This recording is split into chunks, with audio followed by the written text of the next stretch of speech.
Saludos una vez más a todos, buenos días, buenas tardes, buenas noches a todos esos oyentes de Reflexiones de un Geek desde Bilbao. Saludos, yo soy Elías NS en Twitter y en la mayoría de redes sociales. Y recuerda que me puedes escuchar en Spreaker, iTunes y iVoox. Bueno, lo primero que voy a hacer hoy es aclararos la estructura que va a tener el podcast a partir de ahora. Digamos que he descubierto, me he dado cuenta de que sin querer estoy haciendo cada vez secciones similares. Voy tomando notas de cosas de las que quiero hablar y más o menos van a seguir una estructura parecida a la siguiente. La primera sección sería gadgets, aparatos que compre o lleguen a mis manos y que pueda probar y contaros pues qué tal funcionan, las novedades que tienen, etcétera. Por otro lado, la sección de software o servicios. Aquí es cuando recomendaré aplicaciones o servicios web que sean de interés y de utilidad. Por otro lado, la sección crítica. Yo soy muy tiquismiquis, soy un criticón, un cabezón. Me gusta poner todo patas arriba y ya lo comprobasteis en mi sección de uno de los primeros podcasts criticando algunas de los usos de la red social Twitter. Bueno, pues muchos servicios, muchas aplicaciones no se van a librar de mi crítica, de la crítica, sobre todo de cómo lo usan los usuarios. Más cosas, noticias de internet y trucos. Bueno, cosas que me encuentre o que yo descubra que pueden serviros de utilidad, pues también lo comentaré. Más cositas, glosario. Glosario es otra sección en la que explicaré temas tecnológicos, para dejar pues ciertos conceptos claros que parece que la gente no tenga claro, ya sea pues porque me los preguntan a mí, porque luego en algún otro podcast o lo que sea. Otro apartado que creo que tendría bastante tirón es el de explicar cómo hago yo cierta tarea relacionada con la tecnología, pero ya no centrada en la propia aplicación, sino en el qué consigo con ella. Y en la parte final del podcast hablaré de las cosas más, digamos, personales o menos enfocadas directamente con la tecnología, como pueden ser recordatorios de otros podcasts, cosas que se me han ocurrido para complementar a cosas de las que ya he hablado, respuestas y peticiones a otros podcasters, sugerencias, etcétera, etcétera. No siempre estarán rellenas todas las secciones, pero más o menos ese será el esquema que seguirá el podcast. Así que una vez explicada la estructura del podcast, más o menos, paso ya a comentaros lo que sería el sumario del episodio de hoy. Por un lado, en el apartado de gadgets no tengo ninguno que haya probado, pero os comentaré los siguientes que vamos a tener. En software os voy a recomendar un par de clientes multiprotocolo y multicuenta de mensajería instantánea y un programa para Android. En la sección de crítica voy a meterme un poquito con Foursquare, más bien con el uso que le dan a algunos usuarios. En el glosario voy a explicar lo que significa cliente-servidor, porque hay gente que no utiliza estos términos adecuadamente. Por otro lado, voy a recordar un par de cosas sobre Dropbox relacionado con el tema que comenté en un anterior podcast. Y voy a recomendar cómo acceder a tus archivos de Android en red, a través de tu router, en tu misma red, poder ver desde tu ordenador los ficheros que tienes en tu teléfono smartphone con sistema operativo Android. Bueno, pues vamos allá. Primera sección de gadgets. Os comento cuáles son los próximos gadgets que vamos a poder analizar y que os contaré por aquí qué tal va. Tengo un nuevo Fitbit Ultra, que es un dispositivo podómetro pero avanzado. Se conecta a una página web mediante un accesorio USB, una base, un dock. Y lo llevo probando unos cuantos días y ya os comentaré un poquito sobre él. Si te interesa el deporte, las actividades, las aplicaciones de running y demás, pues este es un complemento muy bueno.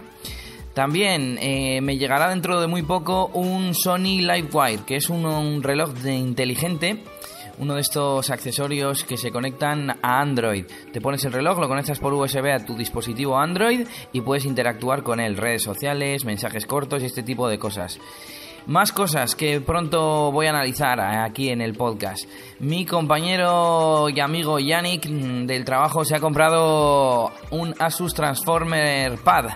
No me acuerdo ahora exactamente del modelo, pero es uno de los últimos y pronto también lo analizaremos, Y por último, desde hace un añito o así tengo un MiFi que nos regalaron en un banco por domiciliar la nómina. No lo he usado porque como fue un regalo, pero escuchando el podcast de uno de los usuarios de Spreaker llamado McHarley, pues igual me animo a probarlo y os cuento qué tal va.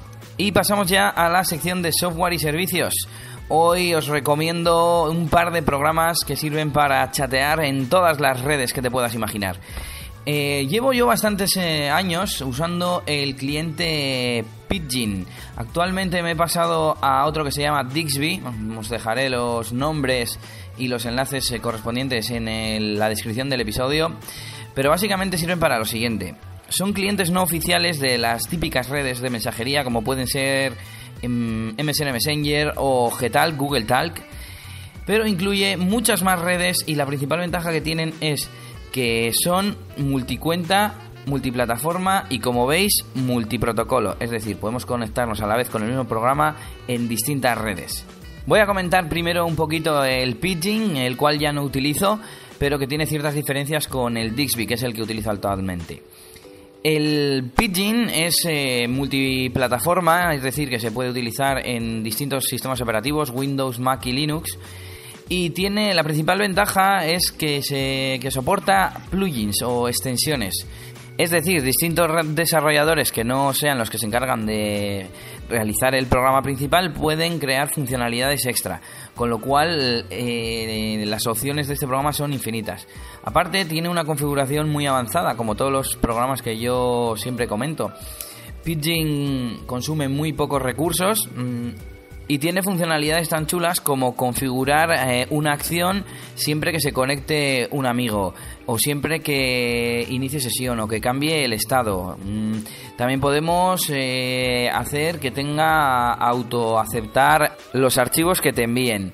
Dispone de funcionalidades tan interesantes como enviar un mensaje a todo un grupo o incluso a todos tus contactos que estén conectados en ese momento. Bueno, por supuesto dispone de historial de chat y una funcionalidad que a mí me gusta muchísimo. Lógicamente, al tener varias cuentas, varios protocolos, se te puede dar la situación en que tengas conectado a una misma persona en sus distintas cuentas. Por ejemplo, en la cuenta de Google Talk y en la cuenta de Messenger, o incluso de Facebook, que ambos programas soportan. Pues puedes juntarlos en un único contacto, configurar cuál es la cuenta por defecto, ponerle tu nombre. Igual él en el Messenger se pone siempre, por ejemplo, su página web o el nombre de su podcast, pero tú sabes que se llama Paco, pues le pones Paco. Y un poquito son las características de Pidgin. Dixby no se diferencia mucho en lo básico: contactos combinados, multiprotocolo, multicuenta, etcétera. Pero me pasé a él porque tiene una funcionalidad de la que carece Pidgin, que es buscar en la lista de contactos. En el Pidgin tenía que darle a iniciar un mensaje nuevo y empezar a escribir el nombre del contacto. Entonces me sugería los contactos y aceptaba el que yo quería, pero era un poco rollo. Aquí directamente puedo buscar simplemente tecleando el nombre o dirección de correo electrónico de mi contacto. Como añadido al Pidgin, el Dixby también soporta notificaciones de correo y de redes sociales. Y una cosa que ya habréis deducido: ambos programas soportan el chat de Facebook. Yo lo tengo integrado y así puedo hablar con todos mis contactos desde el mismo programa. Ambos programas están disponibles para Mac, Windows y Linux, así que no tienes excusa para tener todas tus conversaciones de mensajería instantánea unificadas. Y del escritorio nos vamos... Y del escritorio nos vamos a nuestro smartphone. Así que os dejo con una promo. Me dio por investigar algún método de modificar el menú Share, el menú compartir de mi smartphone Android. Bueno, investigando un poquito en profundidad encontré el programa Unmade Share. Os dejaré el nombre y el enlace en la descripción del episodio, como siempre. Este programa lo que hace es reemplazar el menú nativo de compartir de Android por el suyo propio, y las ventajas son que podemos reordenar las aplicaciones a nuestro gusto para tener más a mano siempre las que más utilizamos, podemos ocultar aplicaciones de ese menú y tenemos una funcionalidad de multienvío, es decir, podemos enviar el mismo objeto, texto, imagen o lo que sea, a varias de las aplicaciones con unos checks que tiene a la derecha. No tiene más que explicar, esta aplicación es gratuita y está en Google Play para que la bajéis y la disfrutéis.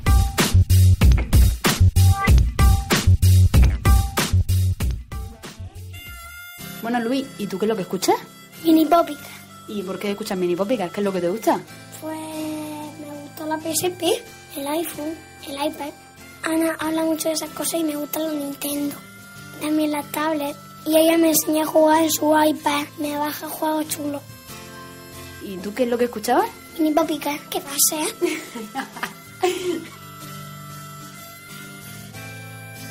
¿Y tú cómo escuchas Mini Popica?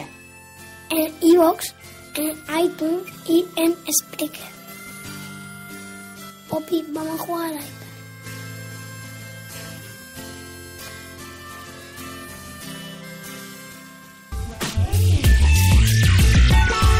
Nos vamos ya con la crítica de hoy. Vamos con la red social Foursquare. Foursquare, para quien no lo conozca, es una plataforma de geolocalización social.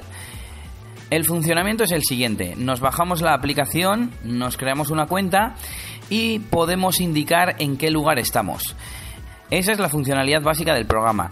Podemos compartir una foto, podemos compartir ese check-in, que es así como se llaman estas acciones, en Facebook, Twitter, etcétera. ¿Qué pasa? ¿Cuál es el problema? Y lo que yo vengo a criticar es que la gente hace check-ins indiscriminados. En cualquier sitio que van o por el que pasan, cogen y hacen un check-in indicando que han estado allí. Pero es que es falso. Yo tengo amigos que hacen check-in incluso en los peajes o incluso en los túneles de carretera.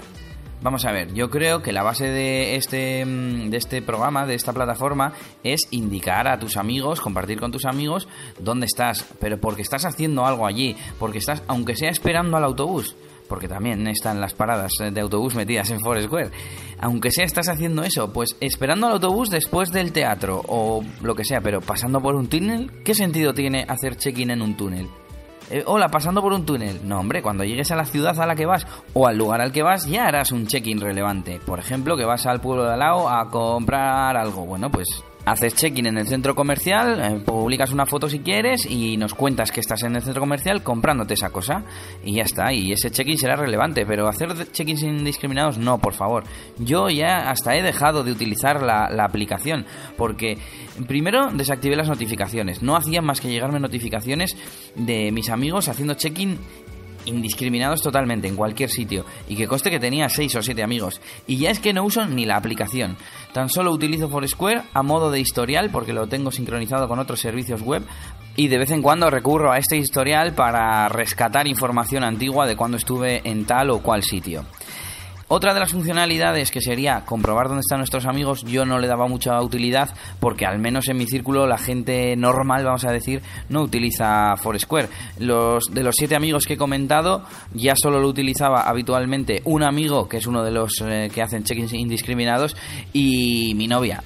Entonces, mi novia en todo momento sé dónde está y mi amigo llegó a un punto en el que prefería no saber dónde está, quitarle las notificaciones y no utilizar ni siquiera la aplicación.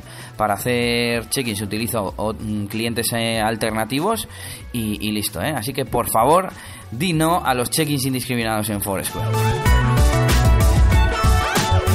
Bueno, y hilando con esto de Foursquare, voy a la sección glosario y voy a explicar la palabra, que en realidad son dos: cliente-servidor. Cliente-servidor, desde el punto de vista así de usuario, tampoco yo soy muy técnico en este tema, pero significa que hay dos lados en una comunicación informática. Por un lado está el servidor, que es el que hospeda la información o los procesos o los datos, y el cliente, que es el que los consulta. Por ejemplo, en este caso de Foursquare que comentábamos, el cliente del sistema sería la aplicación que se conecta a los servidores de Foursquare para realizar una acción o obtener datos. Es decir, que si por ejemplo tenemos un ordenador que nos hace descargas en casa y queremos acceder desde nuestra tablet, pues instalaremos un programa en nuestro servidor, que será el servidor en cuanto a software, será el que nos sirve en la información, y en la tablet el programa que instalaremos será el cliente. Espero que esto quede claro para nombrar correctamente estos dos tipos de programas, ¿eh? Y volvemos a Android, o en realidad a cualquier dispositivo móvil que se conecte por Wi-Fi a tu router en tu casa, en tu oficina, en tu lo que sea. Voy a explicar cómo acceder a estos archivos de nuestro dispositivo desde el ordenador de sobremesa o desde cualquier otro cliente que esté conectado a nuestra red. Yo lo voy a explicar con Android y con el programa que yo utilizo, pero estoy seguro de que se puede hacer con cualquier programa y cualquier sistema operativo. La base es la siguiente: utilizar el protocolo Samba, que es el equivalente al protocolo de compartir archivos en red en Windows, para hacer visible en la red nuestro dispositivo. Yo en Android utilizo el programa Samba File Share. Las opciones son muy sencillitas, le das un nombre, le das un usuario, le das una contraseña, se conecta a la red Wi-Fi y el programa se encarga de hacer de servidor de archivos, por así decir, y sirve en la red tus archivos como si fueran carpetas compartidas de tu ordenador. Yo en este caso comparto mi tarjeta SD y desde el explorador de Windows accedo a una unidad que se llama Android.